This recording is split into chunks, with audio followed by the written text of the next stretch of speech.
تعالى اقولك على اعشاب فوائدها كتيره جدا وكمان رخيصه. يعني كل الكيس اللي في ايديا ده ب10 جنيه بس. شايفين الكيس قد ايه حجمه كويس، وكل ده ب10 جنيه. بتجيبي الاعشاب دي من عند اي عطار، بتقولوا له عايزه اعشاب البابونج، هيديكي كل ده ب10 جنيه. يعني انتي ب10 جنيه بس هتاخدي فوائد كتيره جدا. كملي معايا الفيديو عشان تعرفي كل حاجه عن عشبه البابونج.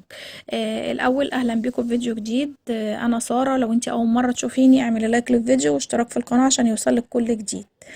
النهارده بقى هنتكلم عن عشبه من الاعشاب اللي ليها سحر خاص وفوائد، يعني مش بتقف عند الاسترخاء والنوم زي ما ناس كتير فاكرين.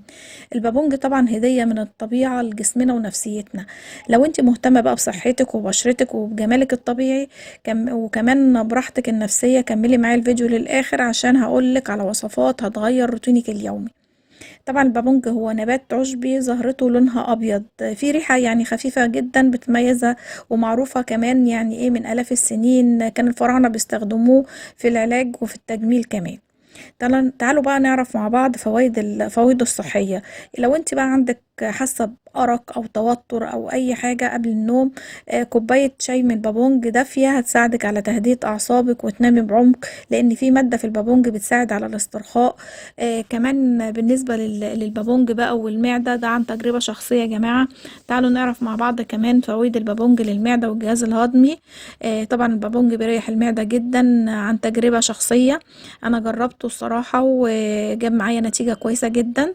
يعني لو انت كلتي اكلة تقيلة او حسيتي بانتفاخ او تقلصات، فشاي البابونج هيهديلك كل الاعراض دي في وقت قصير جدا. كمان بيخفف اعراض القولون العصبي. يعني لو انت عندك القولون العصبي، طبعا في ناس كتير دلوقتي عندها القولون العصبي من التوتر اللي احنا فيه والضغوط اللي احنا عايشين فيها، وكمان الاكلات الغلط اللي احنا ساعات بناكلها. ده هيساعدك على علاج القولون العصبي، وكمان بيعالج قرحة المعدة. وكمان يعني عايزة اقول لكم كمان ان هو فعلا مفيد للمعدة عن تجربتي الشخصية زي ما قلت لكم.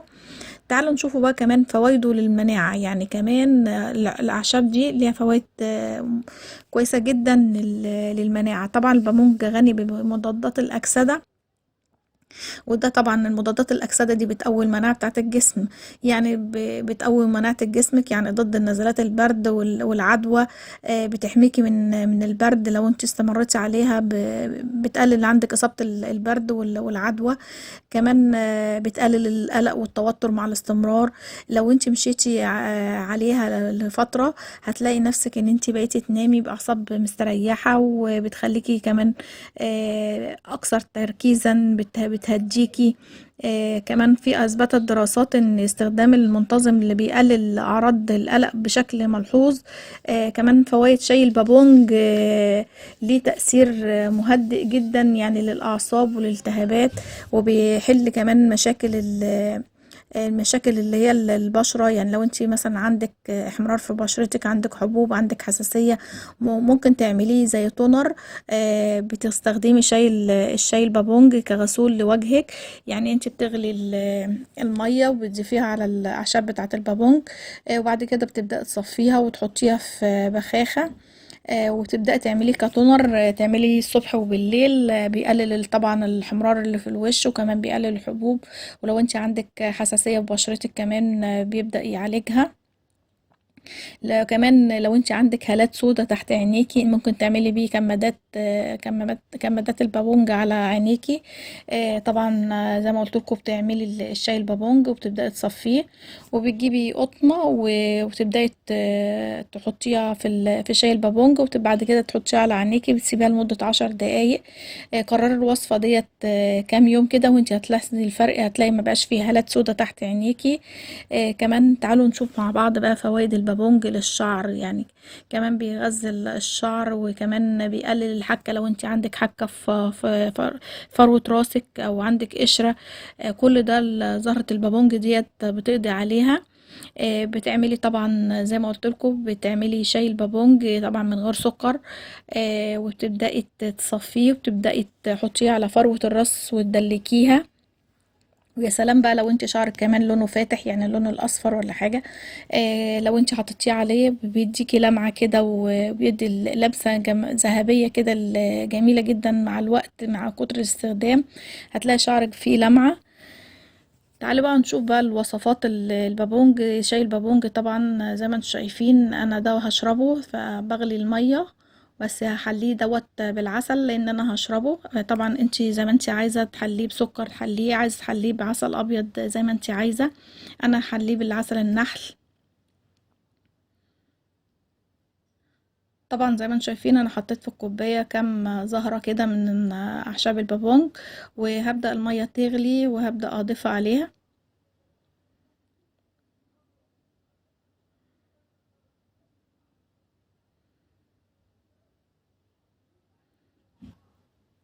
هسيبها بالظبط 5 دقايق في قلب الميه، وبعد كده هبدا اصفيها عشان ابدا احليها وابدا اشربها. طبعا لو انا هعمل مثلا كمادات على عينيا لا هعمل كده من غير طبعا ولا احط عسل ولا اي حاجه، لا هسيبها بس برضو 10 دقايق او 5 دقايق في الميه تنزل الحاجات اللي فيها، وبعد كده هبدا اصفيها وهبدا اعمل بيها كمادات، بس الكمادات تكون بارده. ولو انا هعمل هدلك فروه الراس كمان برضو اصفيها ومن غير سكر ولا اي حاجه، وهبدا ادلك بيها فروه الراس عشان لو عندي حكه او عندي قشر دي منظر شكل الزهور.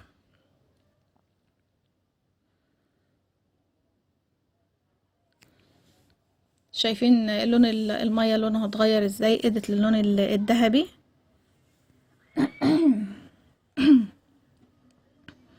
وده العسل النحل اللي انا هستخدمه. شايفين الاعشاب دي كلها ب10 جنيه وهتاخدي فوائد كتيرة جدا، فعلا اعشاب كويسة جدا دي عن تجربة.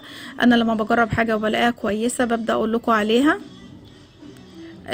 كمان يعني عايزه اقول لكم ان هي مفيده جدا للبشره. لو انت بتحسي عندك بهتان في بشرتك، عندك هالات سودا تحت عينيك زي ما قلت لك، اعمليه كتونر طبيعي، هتلاحظي الفرق خلال اسبوع من استخدامه. شايفين ده شكل الزهور بتاعه البابونج. موجود عند اي عطار، يعني مش هتلاقيه بكل سهوله، مش بصعوبه ولا حاجه، لا هتلاقيه بكل سهوله. شايفين اللون بقى لونه اصفر ازاي في الكوبايه.